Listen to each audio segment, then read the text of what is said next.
கிறிஸ்துவின் சபையார் வழங்கும் கிறிஸ்துவின் வசனம் நிகழ்ச்சியை கேட்க உங்கள் யாவரையும் அன்புடன் அழைக்கிறோம். கிறிஸ்துவின் வசனம் இது கிறிஸ்தவர் கீதம், பரிசுத்த வேதம் பறைசாற்றும் வசனம். கிறிஸ்துவின் வசனம் இது கிறிஸ்தவர் கீதம், கிறிஸ்துவின் சபையார் வாழ்த்தி வழங்கும் கிறிஸ்துவின் வசனம் இது கிறிஸ்தவர் கீதம். கிறிஸ்துவின் வசனம், கிறிஸ்துவின் வசனம், கிறிஸ்துவின் வசனம். வேதாகம செய்தி நேரத்திற்கு வரவேற்கிறோம். Welcome to the Bible message. தொலைக்காட்சியை பார்த்து கொண்டிருக்கும் அன்பு நேயரே, நம்முடைய ஆண்டவராய் இயேசு கிறிஸ்துவின் நாமத்தினாலே வாழ்த்துதலை கூறிக்கொள்ளுகிறோம். இன்றைய நாளிலே கர்த்தருடைய செய்தியை கொடுக்கும்படியாக அர்ஜுன ஐயா அவர்களை கேட்டுக்கொள்ளுகிறோம். தேவனுடைய செய்தியை கேட்டு ஆசீர்வாதத்தை பெற்றுக்கொள்ளுங்கள். அன்பானவர்களே, உங்கள் யாவரையும் நம்முடைய ஆண்டவராய் இயேசு கிறிஸ்துவின் பரிசுத்தமான நாமத்தில் வாழ்த்தி வரவேற்பதிலே மிகுந்த மகிழ்ச்சி அடைகிறோம். இந்த நாள் கர்த்தருடைய செய்தி வேளையிலே தேவனை குறித்து பரிசுத்த வேதாகமத்தின் போதனை என்ன? What is the biblical teaching concerning God? பகுதி 2 பார்ட் 2 நாம் தியானம் செய்யும்படியாக இருக்கிறோம். பகுதி 1 12 வசனங்களை குறித்து நாம் தியானம் செய்தோம். இதே நாளிலே மீதம் இருக்கிறதான 12 வசனங்கள், ஆக மொத்தம் 24 வசனங்கள். ஒரு நாளைக்கு 24 மணி நேரம். இந்த 24 மணி நேரமும் தேவனை குறித்து சிந்தித்து கொண்டிருங்கள். இன்னும் அநேக வசனங்கள் பரிசுத்த வேதாகமத்திலே தேவனை குறித்து பேசுகிறது. இந்த 24 வசனங்களிலே தேவன் எவ்விதமாக இருக்கிறார் என்பதை பற்றி நாம் அறிந்து கொள்கிறோம். 13வது வசனமாக தேவன் ஒரு மனிதனா? என்னாகவும் 23வது அதிகாரம் 19வது வசனம், பொய் சொல்ல தேவன் ஒரு மனிதன் அல்ல. God is not a man that he should lie. அவர் ஒரு மனிதன் அல்ல. இன்னைக்கு அநேக மனிதனுக்கு ஒப்பாக தேவனை மாற்றி விடுகிறார்கள். மனிதன் இந்த பூமியிலே மண்ணிலிருந்து உருவாக்கப்பட்டவன், அவராலே உருவாக்கப்பட்டவன். அவருக்கு ஈடாக மாறிவிட முடியாது. மனிதன் மனிதன்தான், தேவன் தேவன் தான். மனிதன் ஒருபோதும் தேவனாகிவிட முடியாது. எனவே மனிதனை தேவனுக்கு ஒப்பாக நாம் சொல்லக்கூடாது. தேவன் ஒரு மனிதன் அல்ல. God is not a man. அதை நீங்கள் புரிந்து கொள்ள வேண்டும். மனமாற அவர் ஒரு மனுபுத்திரனும் அல்ல. அவர் சொல்லியும் செய்யாதிருப்பாரா? அவர் வசனித்து நிறைவேற்றாதிருப்பாரா? அவர் ஒரு மனுபுத்திரனும் அல்ல. மனிதன் திருமணம் செய்கிறான். அவனுக்கு ஒரு ஏற்ற ஒரு துணையை தேவன் தான் உண்டு பண்ணி வைத்தார். மனிதனுக்கு உதவியாக இருக்கும்படியாக அவன் பிள்ளைகளை பெற்று அப்படியே ஒரு சந்ததி உருவாகிறது. தேவனை அதற்கு ஒப்பாக நாம் வைக்கக்கூடாது. தேவன் திருமணம் செய்திருக்கிறார், அவருக்கு பிள்ளைகள் இருக்கிறது, ஒன்றுக்கு மேற்பட்ட மனைவிகள் தேவனுக்கு இருக்கிறது. இதெல்லாம் மனிதனுடைய சிந்தையாக இருக்கிறது. தேவன் அத்தன்மை உள்ளவர் அல்ல. அவர் சாகா வரம் பெற்றவர், நித்தியமானவர், நிலையானவர், ஒரே தேவன் என்று நாம் பார்க்கிறோம். அவர் ஒரு மனுபுத்திரனும் அல்ல. அவர் சொல்லியும் செய்யாதிருப்பாரா? ஏதாவது அவர் சொல்லி செய்யாமல் இருப்பாரா? சொல்லிலே அவர் உண்மை உள்ளவர். அவர் வசனித்தும் நிறைவேற்றாதிருப்பாரா? எதை சொல்லுகிறாரோ அதை நிறைவேற்ற அவர் வல்லவராக இருக்கிறார். மனிதன்தான் பொய்யனாக இருக்கின்றான். அவன் வாயிலிருந்து வருவதெல்லாம் பொய். நாம் எல்லோருமே பொய்யர்கள். வேதம் சொல்லுகிறது, என்னை சேர்த்து தான் நான் சொல்லுகிறேன். மனிதன் தேவனுடைய சமூகத்திலே உத்தமன் அல்ல. எல்லோரும் பொய்யராக இருக்கிறார்கள். எனவே தேவனை அதற்கு ஒப்பாக நாம் சொல்லக்கூடாது ஒருபோதும். அவர் சொல்லியும் செய்யாதிருப்பாரா? அவர் வசனித்தும் நிறைவேற்றாதிருப்பாரா? அதை நிறைவேற்ற வல்லவராக இருக்கிறார். வாக்குத்தத்தம் செய்த தேவன் உண்மை உள்ளவராக இருக்கிறார். 14வது காரியம், தேவனுக்கு ஒப்பாக ஒன்றை உருவாக்கலாமா இந்த பூமியிலே? மனிதனுடைய ஆசையாக இருக்கிறது, எப்படியாவது தேவனை பார்க்க வேண்டும், நம்ம கனவுல வந்தபடியாக அவருக்கு ஒரு உருவத்தை உண்டாக்கி விட வேண்டும். எவ்வளவோ சம்பாதித்து விட்டோம், அதெல்லாம் எதற்கு? தேவனுக்காக நாம் இதை செய்வோம். அப்படி ஒரு மனிதன் உருவாக்க முடியுமா? யாத்திராகமம் 20வது அதிகாரம் 4வது வசனம், மேலே வானத்திலும் கீழே பூமியிலும் பூமியின் கீழ் தண்ணீரிலும் உண்டாயிருக்கிறவர்களுக்கு ஒப்பான ஒரு சொரூபத்தை ஆகிலும் யாதொரு விக்கிரத்தை ஆகிலும் நீ உனக்கு உண்டாக்கவே வேண்டாம். தம்முடைய பிள்ளைகளாகி இஸ்ரவேலுக்கு மோசையை கொண்டு கொடுத்த கட்டளை தான் இது. மேலே வானத்தில் பார்க்கிறோம் இல்லையா, நட்சத்திரங்கள், சூரியன், சந்திரன், எண்ணிலடங்கா காரியங்கள் இருக்கிறது. கீழே பூமியில என்னெல்லாம் வாழுகிறது? மிருக ஜீவன்கள், ஆடு மாடு கோழி, ஊரும் பிராணிகள். அதே போல பூமியின் கீழ் தண்ணீரிலே மீன்கள் இருக்கிறது. இன்னும் கற்பனைக்குள்ளாக ஜனங்கள் கடந்து சென்று கடல் கன்னி, அதாவது தலை அதெல்லாம் ஒரு கன்னியினுடையதும் மற்றதெல்லாம் மீனாக இருக்கிறது என்று சொல்லி கற்பனை கன்னிகளை உருவாக்குகிறார்கள். அவைகளுக்கு ஒப்பான ஒரு சொரூபத்தை ஆகிலும் யாதொரு விக்கிரத்தை ஆகிலும் நீ உனக்கு உண்டாக்கவே வேண்டாம். அதற்கு ஒப்பாக, அதாவது கடவுள் இப்படித்தான் இருப்பார், பாம்பாக இருப்பார் அல்லது மாடாக இருப்பார் என்று நாம் சொல்லி இந்த பூமியிலே உள்ளவைகளுக்கு ஒப்பாகவோ வானத்திலே உள்ளவைகளுக்கு ஒப்பாகவோ பூமியின் கீழ் தண்ணீரில் உள்ளவைகளுக்கு ஒப்பாகவோ ஒரு சொரூபத்தை நாம் உண்டாக்கவே கூடாது. யாதொரு விக்கிரத்தையும் நீ உனக்கு உண்டாக்க வேண்டாம் என்று சொல்லியிருக்கிறார். எதை செய்யக்கூடாது என்று சொன்னாரோ அதைத்தான் இஸ்ரவேலர்கள் செய்தார்கள். மோசே தேவ சமூகத்துக்கு போய் வர தாமதம் ஆனபோது ஒரு கன்றுக்குட்டியை உண்டாக்கி, இதுதான் எங்களை எகிப்திலிருந்து வழிநடத்தி கொண்டு வந்த தெய்வம் என்று சொல்லி ஆரவாரம் செய்தார்கள். அன்பானவர்களே, இன்றைக்கு உலகம் அப்படித்தான் போய்கொண்டிருக்கிறது. நாம் ஒருபோதும் தேவனுக்கு ஒப்பாக ஒரு சொரூபத்தை உண்டு பண்ணக்கூடாது. அது தேவனுடைய நாமத்துக்கு விரோதமான காரியம் என்பதை அறிந்து கொள்ளுங்கள். 15வது காரியம், தேவனுடைய நாமத்தை வீணிலே வழங்கலாமா? இன்றைக்கு துணிந்து காரியங்களை செய்யக்கூடியவர்கள் அநேகர் இருக்கிறார்கள். அதனால என்ன ஆகும்? தேவனை தூசிக்கக்கூடியவர்கள். அன்பானவர்களே, உங்களையும் என்னை உண்டாக்கினவர், உலக இரட்சகர் இயேசுவை அனுப்பினார். உலகம் காப்பாற்றப்படும்படியாக அவர் வந்தார். தேவனுடைய நாமத்தை நாம் ஒருபோதும் வீணிலே வழங்கக்கூடாது. யாத்திராகமம் 20:7 நாம் வாசிக்கிறோம், உன் தேவனாகிய கர்த்தருடைய நாமத்தை வீணிலே வழங்காதிருப்பாயாக.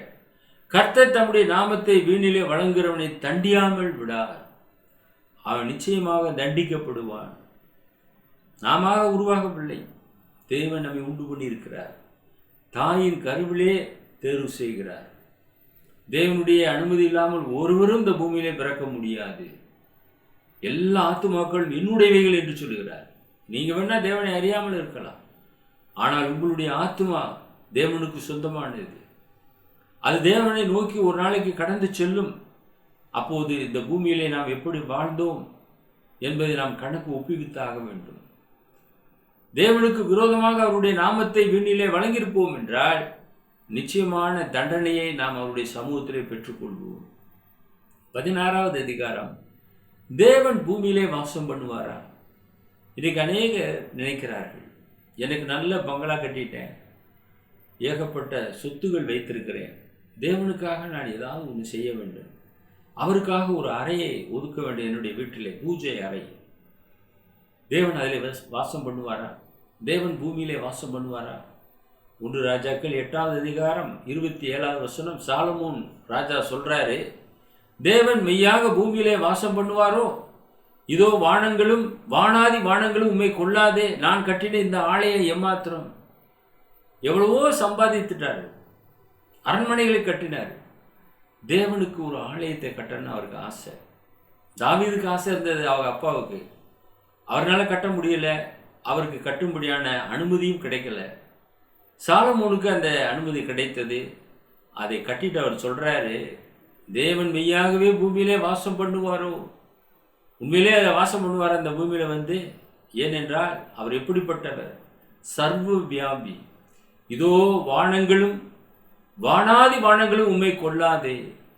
ஒரு சின்ன ஒரு அறையில் போட்டு அடைக்க முடியுமா? அப்பேற்பட்ட ஒரு தேவனை நீங்க சிந்தித்து பாருங்க. அதை தான் அவர் சொல்றாரு, நான் கட்டின இந்த ஆலயம் எம்மாத்திரம், அது ஒன்றுமே கிடையாது. இங்கிருந்து ஜெபம் பண்ணும்போது அந்த ஜெபத்தை கேளும் தேவனே என்று வேண்டுதல் செய்தார் சாலமோன். 17வது காரியமாக நாம் பார்க்கும்போது அப்போஸ்தலர் நடவடிக்கைகள் 17வது அதிகாரம் 24வது வசனம், உலகத்தையும் அதில் உள்ள யாவற்றையும் உண்டாக்கின தேவனானவர் வானத்திற்கும் பூமிக்கும் ஆண்டவராய் இருக்கிறபடியால் கைகளினால் கட்டப்பட்ட கோவில்களில் அவர் வாசம் பண்ணுகிறது இல்லை. இந்த பூமியில் அவர் வாசம் செய்யவே மாட்டார். அதுவும் கைகளினாலே கட்டப்பட்ட கோயில்களில் அவர் வாசம் செய்கிறதே இல்லை. அவர் தான் நமக்கு இந்த பூமியை கொடுத்தார், மனுமக்களுக்கு கொடுத்தார். நாம் சந்தோஷமாக வாழும்படியாக இந்த பூமியிலே சிருஷ்டிக்கப்பட்டோம். தேவன் பரலோகத்தில் இருக்கிறார், அவருடைய வாசஸ்தலம் அங்கே இருக்கிறது, அதை யாரும் பார்க்க முடியாது. உன்னதமானவர் அங்கே வாசம் செய்கிறார். அவர் பூமியிலே வாசம் பண்ண வேண்டும் என்று நாம் விரும்புவோம் என்றால் அதற்கான வழிகள், இருதயத்தை நீங்கள் திறந்து கொடுக்க வேண்டும், அதிலே வாசம் பண்ணுவார். ஆனால் இந்த பூமியிலே அல்ல, பூமியிலே கட்டப்பட்ட கோயில்களிலும் அவர் வாசம் செய்கிறது இல்லை. ஏனென்றால் உலகத்தையும் அதில் உள்ள யாவற்றையும் உண்டாக்கின தேவனானவர் வானத்திற்கும் பூமிக்கும் ஆண்டவராய் இருக்கிறபடியால், அவர் வானத்துக்கும் பூமிக்கு ஆண்டவர். அவருக்கு எப்படி நாம் கோயிலை கட்ட முடியும்? வானம் எனக்கு சிங்காசனம், பூமி எனக்கு பாதப்படி. இந்த பூமியில நான் கால் மட்டும்தான் வைக்க முடியும், நான் வானத்தில் உட்கார்ந்துருப்பேன். அப்போ ஒரு கற்பனை செய்து பாருங்க, அப்படி ஒரு உருவத்தை உண்டாக்கி பாருங்க. பூமியில் அவர் கால் மட்டும்தான் வைக்கிறதுக்கு இடம் இருக்குது.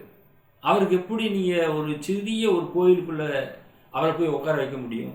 ஒருபோதும் செய்ய முடியாது. அதைத்தான் இங்கே வசனம் சொல்லுகிறது, கைகளினால் கட்டப்பட்ட கோவில்களில் அவர் வாசம் பண்ணுகிறது இல்லை.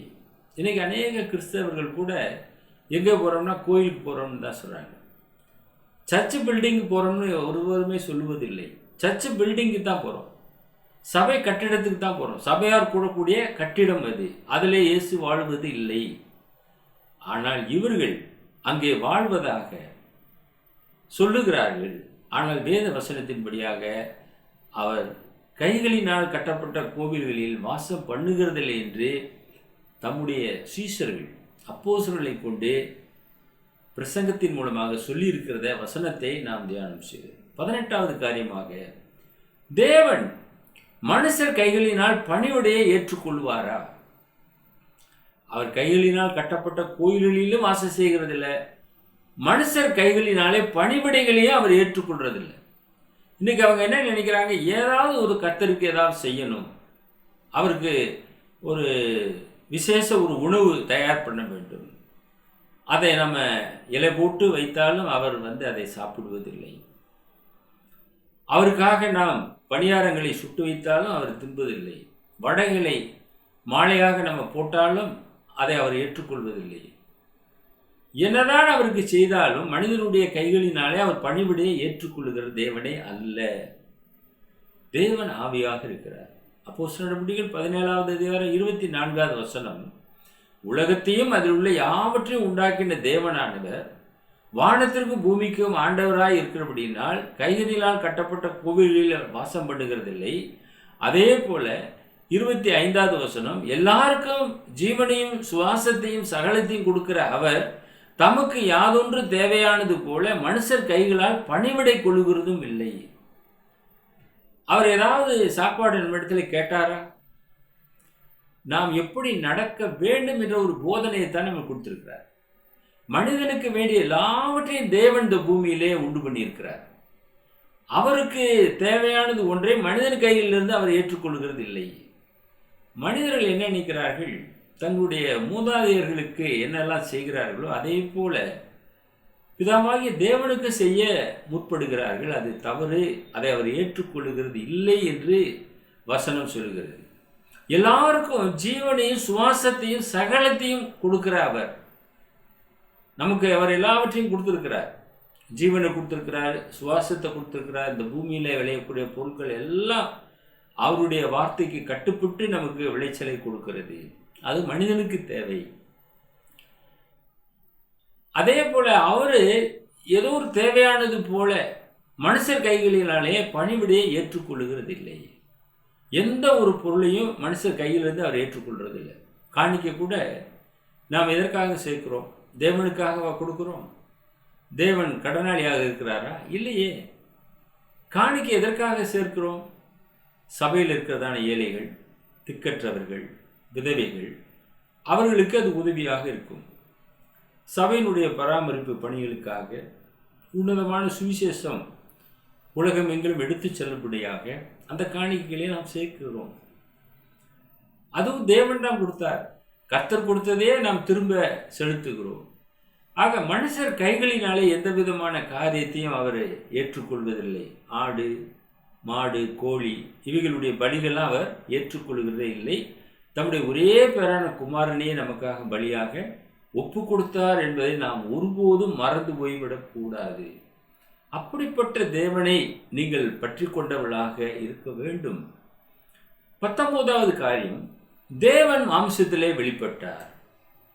அன்பானவர்களே, அப்போஸ்தலனாகிய பவுல் தீமோத்தேயுக்கு எழுதும்போது 1 தீமோத்தேயு 3:16 அன்றின் தேவபக்திக்குரிய ரகசியமானது யாவரும் ஒப்புக்கொள்ளுகிறபடியே மகா மேன்மை உள்ளது.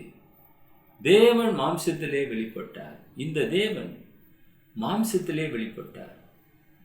நம்மை போல மாம்சத்திலே அவர் இருந்தார். உலகத்திலே இருந்தார். உலகமும் அவரை அறியவில்லை. அப்பொழுது இருந்த ஜனங்கள் அவரை பார்த்தார்கள், மாம்சத்திலே பார்த்தார்கள். அந்த மாம்சம் நிலையான ஒரு மாம்சம் அல்ல. அந்த மாம்சமானது எடுத்துக்கொள்ளப்பட்டது கடைசியிலே. ஆனால் மாம்சத்திலே இருந்து சுவிசேஷத்தை சொன்னார். இன்றைக்கு உங்களை என்னை சந்திக்க வேண்டும் என்றால் யாராவது ஒரு நபர் வர வேண்டும். மற்ற மிருகங்கள் நமக்கு போதனை செய்தால் அதை நீங்கள் ஏற்றுக்கொள்வீர்களா? ஐயோ ஐயோ மிருகம் பேசுகிறது, அதை எப்படி ஆச்சரியப்படுவீர்கள். அதை குறித்து சந்தேகம் உங்களுக்குள்ளாக உண்டாகும். அதனாலே மனிதரில் ஒருவராக அவர் பிறந்தார், மாம்சத்திலே வந்தார். ஆவியிலே நீதி உள்ளவர் என்று விளங்கப்பட்டார். உலகத்தில் உள்ள எல்லாருமே பாவிகள். ஆனால் அவர் நீதி உள்ளவராக இருந்தார், பரிசுத்தராக இருந்தார், பாவம் அறியாதவராக, பாவத்துக்கு விலகினவராக இருந்தார். ஒரு கன்னியின் வயிற்றிலே பிறந்தார். அதனால தான் அவர் பரிசுத்தர், நீதி உள்ளவர் என்று விளங்கப்பட்டார். தேவ தூதர்களாலே காணப்பட்டார். தேவ தூதர்கள் அவரை பார்த்தார்கள். பிறப்பின் போது பரம சேனை தேவனை மகிமைப்படுத்தினது. உலக இரட்சகர் பூமியிலே பிறந்திருக்கிறார் என்று சொன்னார்கள். தேவ தூதர்களாலே காணப்பட்டார். புறஜாதிகள் இடத்தில் பிரசங்கிக்கப்பட்டார். இந்த உலகத்திலே தேவனை ஏற்றுக்கொள்ளாத நூற்றுக்கணக்கான மார்க்க பிரிவினைகள் இருக்கிறது. அவர்களிடத்திலே அவர் பிரசங்கிக்கப்பட்டார். உலக இரட்சகர் பிறந்திருக்கிறார். ஒரு சாராருக்கு மாத்திரமல்ல, இஸ்ரவேலுக்கு மாத்திரமல்ல, உலக இரட்சகராக, உலகத்தையே ரட்சிக்கத்தக்கதாக, ஒருவரையும் புறம்பே தள்ளாத தேவன் வெளிப்பட்டார். உலகத்திலே விசுவாசிக்கப்பட்டார். இந்த உலகத்தில் எல்லாரும் அவரை பார்த்து விசுவாசித்தார்கள், ஏற்றுக்கொண்டார்கள். உலகம் சிலரை புறம்பே தள்ளினது. ஆனால் இயேசு அவர்களை ஏற்றுக்கொண்டார். பாவிகளை ரட்சிக்க கிறிஸ்து இயேசு உலகத்திலே வந்தார். மகிமையிலே எடுத்துக்கொள்ளப்பட்டார். மீண்டுமாக வருவார். அதை நாம் எதிர்நோக்கி காத்திருக்கிறோம். அன்பானவர்களே, அற்புதமான வசனம் அல்லவா? தேவத்துக்குரிய ரகசியம் வெளிப்படுத்தப்பட்டிருக்கிறது.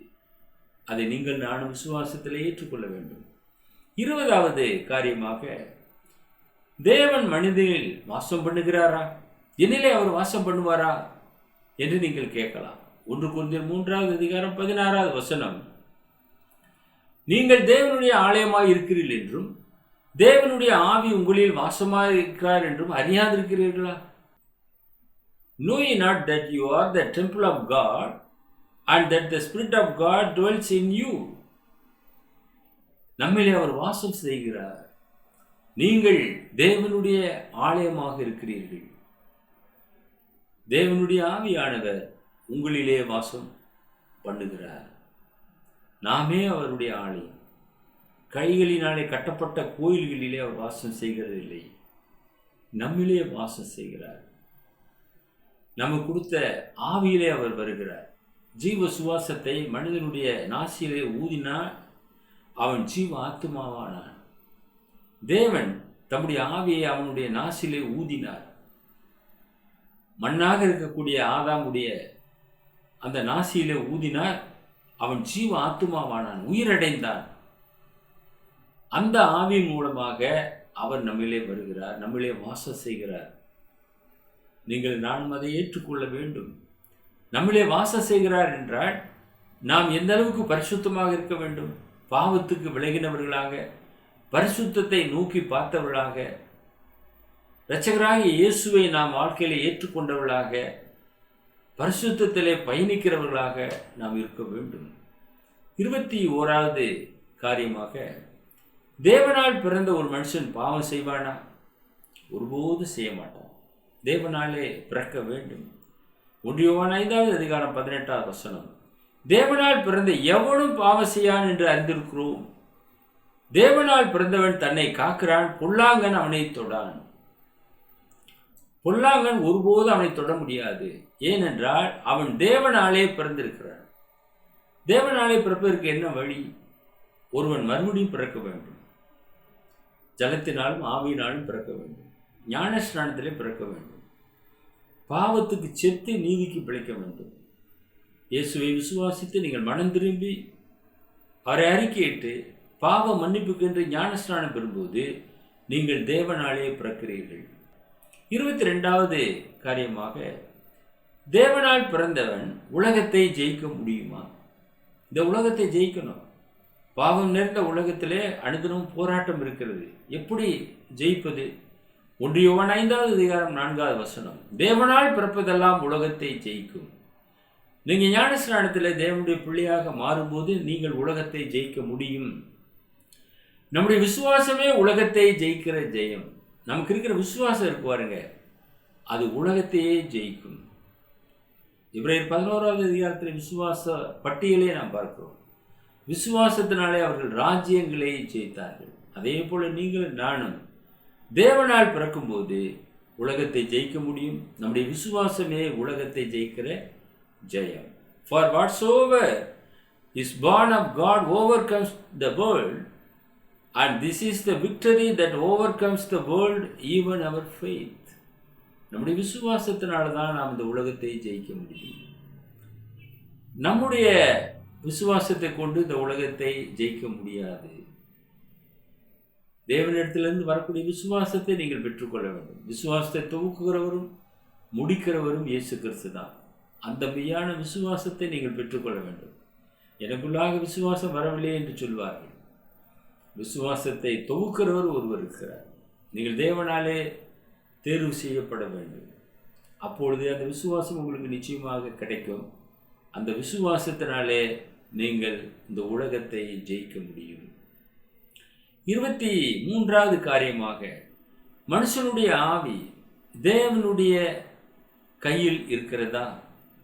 இன்றைக்கு நாம் எல்லாரும் ஆவியை பெற்றவர்களாக இருக்கிறோம். அந்த ஆவியினால தான் நாம் இங்கும் அங்கும் நடமாடுகிறோம். இந்த ஆவி போய்விட்டது என்றால் அந்த சரீரத்தை தூக்கி அடக்கம் செய்து விடுவார்கள். அந்த ஆவியில் தான் நம்ம வாழ்கிறோம். அந்த ஆவி தேவனுடைய கையில் இருக்கிறதா? யோபு சொல்றார் 12வது அதிகாரம் 10வது வசனம், சகல பிராணிகளின் ஜீவனும் மாம்சமான சகல மனுஷரின் ஆவியும் அவர் கையில் இருக்கிறது. இந்த செய்தியை நீங்கள் இதுவரைக்கும் கேள்விப்பட்டிருக்கிறீர்களா? உங்களுடைய ஆவி தேவனுடைய கையில் இருக்கிறதா? நீங்கள் ஒருவேளை அவளை அறியாமல் இருக்கலாம். நீங்கள் இந்த உலகத்தில் எதையோ நீங்கள் வழிபட்டு கொண்டிருக்கலாம். ஆனால் உங்களுடைய ஆவி அவர் கையிலே இருக்கிறது. உங்களுடைய ஆவி பிரியும் போது அது அவரிடத்திலே செல்லும். மனுஷன் மண்ணிலிருந்து எடுக்கப்பட்டான், மண்ணுக்கே திரும்புவான். ஆவி தன்னை தந்த தேவனிடத்திற்கு திரும்பும். தேவனுடைய கரத்துக்கு போது அந்த ஆவி அவர் கையில தான் இருக்கிறது. அப்ப அவர் கையிலே நீங்கள் ஒப்புவிக்க வேண்டும் அல்லவா? இயேசு கிறிஸ்து மகா சத்தமாய் கூப்பிட்டு தேவனுடைய கரத்திலே ஆவியை ஒப்புவித்தார். நீங்கள் நானும் நம்முடைய ஆவியை அவருடைய சமூகத்தில் ஒப்பு கொடுக்க வேண்டும். அவர்தான் ஜீவனுள்ள தேவன். வானம் பூமி எல்லாவற்றையும் உண்டு பண்ணினவர், நம்மை உண்டு பண்ணினவர். அவர் ஆவியாக இருக்கிறார். அவரை ஒருவரும் பார்த்ததில்லை, காணக்கூடாதவர், ஒருவரும் சேராத ஒளியிலே வாசம் செய்கிறவர். அவர் பரிசுத்தர். அவருடைய கரத்திலே உங்களுடைய ஆவியை ஒப்புவியுங்கள். சகல மாம்சமான ஆவியும் அவர் கையிலே இருக்கிறது. சகல பிராணிகள் இந்த பூமியில் இருக்கிறது, அவைகளுடைய ஜீவனும் அவர் கையில் தான் இருக்கிறதா. எல்லாமே அவரை நோக்கி பார்க்கிறது. காக்கை குஞ்சுகள் முதலாக தேவனை நோக்கி கேட்கிறது. நீங்களும் நானும் அவரை நோக்கி பார்க்க வேண்டும். ஜீவனுள்ள தேவன் ஒருவர் இருக்கிறார், அவரை நீங்கள் நோக்கி பாருங்கள். 24வது கடைசியாக, மனிதன் தேவனை தொழுது கொள்ள வேண்டுமா? இப்பேற்பட்ட அந்த ஜீவனுள்ள தேவனை மனிதன் தொழுது கொள்ள வேண்டுமா? வெளிப்படுத்தின விசேஷம் 19வது அதிகாரம் 10வது வசனம். அப்பொழுது அவனை வணங்கும்படி அவனுடைய பாதத்தில் விழுந்தேன். யோவான் சொல்றார், தேவதூதனுடைய பாதத்தில் விழுந்தேன். அவன் என்னை நோக்கி, இப்படி செய்யாதபடி பார், உன்னோடும் இயேசுவை குறித்து சாட்சியிட்ட உன் சகோதரோடு கூட நானும் ஒரு ஊழியக்காரன். தேவனை தொழுது கொள். See you do it not.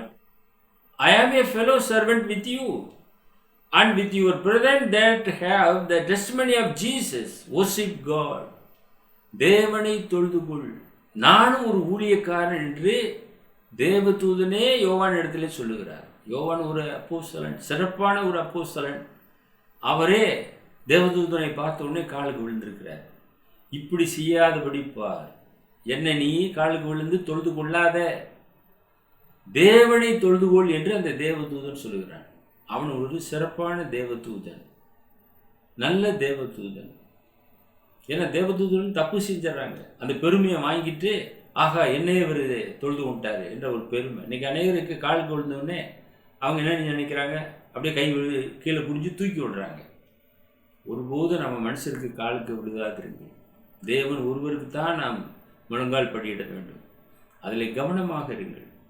தேவதூதனுக்கே காலுக்கு விழும்போது அதை அந்த தேவதூதன் ஏற்றுக்கொள்ளவில்லை. இப்படி செய்யாதபடி பார், உன்னோடு நானும் ஒரு ஊழியக்காரன் தான், தேவனை தொழுது கொள் என்று சொன்னான். இயேசுவை பற்றிய சாட்சி தீர்க்கதரிசனத்தின் ஆவியாய் இருக்கிறது என்றான்.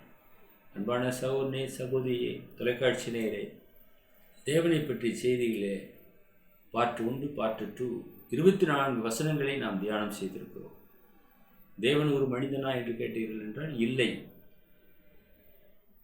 தேவனுக்கு ஒப்பாக ஒன்றை உருவாக்கலாமா? கூடாது. தேவனுடைய நாமத்தை விண்ணிலே வழங்கலாமான்னா கூடாது. தேவன் பூமியிலே வாசம் பண்ணுவாரான்னா நிச்சயமாக வாசம் செய்ய மாட்டார். வானாதி வானங்களும் உம்மை கொல்லாதே என்று நாம் சாலமோன் சொன்னதை தியானம் செய்தோம். கைகளினாலே கட்டப்பட்ட கோயில்களிலே தேவன் வாசம் செய்வதில்லை. தேவன் மனுஷர் கைகளினாலே பணிவிடை ஏற்றுக்கொள்வதில்லை. தேவன் மாம்சத்திலே வெளிப்பட்டார், மகிமையிலே எடுத்துக்கொள்ளப்பட்டார் என்றெல்லாம் நாம் தியானம் செய்தோம். தேவன் மனிதனிலே வாசம் பண்ணுவாரா என்றால் ஆம், நம்முடைய இருதயங்களிலே அவர் வாசம் செய்கிறார். நாமே அவருடைய ஆலயமாக இருக்கிறோம். தேவனால் பிறந்த எவனும் பாவம் செய்வானா என்றால் செய்ய மாட்டான். தேவனால் பிறந்தவன் உலகத்தை ஜெயிக்க முடியும். மனுஷனுடைய ஆவி தேவனுடைய கைகளிலே இருக்கிறது. எனவே நாம் தேவனை தொழுது கொள்ள வேண்டும் என பரிசுத்த வேதம் சொல்லுகிறது. தேவனை பற்றி நாம் 24 காரியங்களை தியானம் செய்தோம். 24 வசனங்கள் பரிசுத்த வேதாமத்திலிருந்து இன்னும் எண்ணிலடங்கா வசனங்கள் இருக்கிறது. அவைகளின் மூலமாக தேவனை பற்றி இன்னும் அதிகமாக அறிந்து கொள்ளலாம். அதற்கு தேவன் உதவி செய்வாராக. பொறுமையாக கேட்ட உங்களை தேவன் ஆசீர்வதிப்பாராக. உங்களுக்காக நாங்கள் பாரத்தோடு ஜெபம் செய்கிறோம். எங்களை நேசித்து வழிநடத்துகிற பரலோகத்தின் பிதாவே, உம்முடைய நாமத்தை குறித்து நாங்கள் பரிசுத்த வேதாமத்தின் துணை கொண்டு அறிந்து கொண்டோம். இருக்கிறவராகவே இருக்கிறீர், பரிசுத்தராக இருக்கிறீர். ஆண்டவராய் இயேசு கிறிஸ்துவை எங்களுக்காக ஒப்பு கொடுத்து அவர் மூலமாக ரட்சிப்பை நீர் எங்களுக்கு கட்டளையிட்டு இருக்கிறீர். வானத்திற்கும் பூமிக்கும் மேலான உம்முடைய நாமத்தை நாங்கள் தொழுது கொள்ளத்தக்கதாக தேவன் கிருபை பாராட்டி இருக்கிறீர். நீர் எங்களிலே வாசம் செய்கிற தேவனாக இருக்கிறீர். உம்மை நாங்கள் தொடர்ந்து தொழுது கொள்ளவும், உம்மை ஆராதிக்கவும், உம்முடைய சத்தியத்திற்கு கீழ்ப்படிந்து உமக்கேற்றவர்களாக வாழ்ந்து மண்டையிலே வரக்கூடிய பாக்கியத்தை யாவருக்கும் தந்தரல வேண்டுமாய் இரட்சகர் இயேசுவின் மூலமே இந்த ஜெபத்தை ஏறெடுக்கிறோம் எங்கள் பரலோகத்தின் பிதாவே. ஆமென். Our The Word of Christ program on YouTube channel. May God bless you all.